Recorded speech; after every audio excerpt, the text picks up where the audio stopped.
High court bench રાજકોટને મળે એની રણનીતિ ઘડી છે.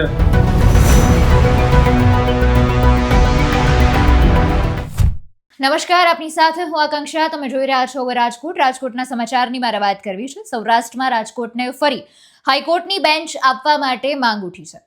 છેલ્લા 1 વર્ષથી રાજકોટ બાર એસોસિએશન દ્વારા આ માંગ મૂકવામાં આવી રહી છે અને રજૂઆત પણ કરવામાં આવી રહી છે.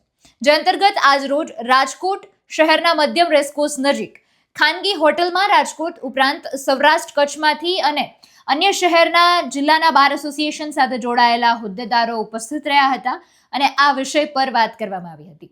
આજે માંગણી છે, આજે ચર્ચા કરવામાં આવી અને આજે બેઠક બોલાવવામાં આવી હતી. તેને લઈને પ્રતિક્રિયા સામે આવી છે, તો તેને સાંભળો. રાજકોટ ખાતે રાજકોટ બાર એસોસિએશનના માન આપીને સમગ્ર સૌરાષ્ટ્ર કચ્છના તમામ બાર એસોસિએશનની હાઈકોર્ટ બેન્ચ સંબંધે મીટિંગ રાખેલ હતી.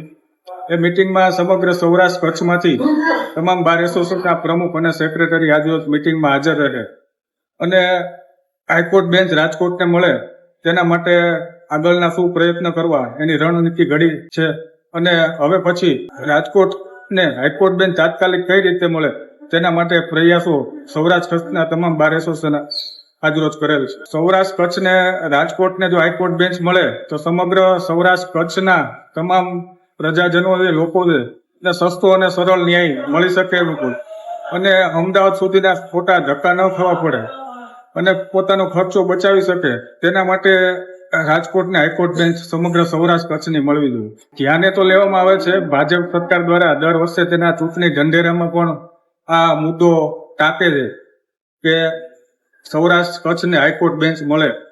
એટલે એવું નથી કે સરકાર પણ પ્રયત્ન નથી કરતી, પણ હવે છેલ્લે જે મહારાષ્ટ્રમાં કોલ્હાપુર બેન્ચ આપી છે તે મુજબ અમારી પણ માંગણી છે કે સૌરાષ્ટ્ર કચ્છને રાજકોટ ખાતે હાઈકોર્ટ બેન્ચ મળે. એટલે આ રીતે મુદ્દો સામે આવ્યો છે. આવનારા સમયમાં ખબર પડશે કે આ વિષયમાં નવી શું અપડેટ જોવા મળે છે.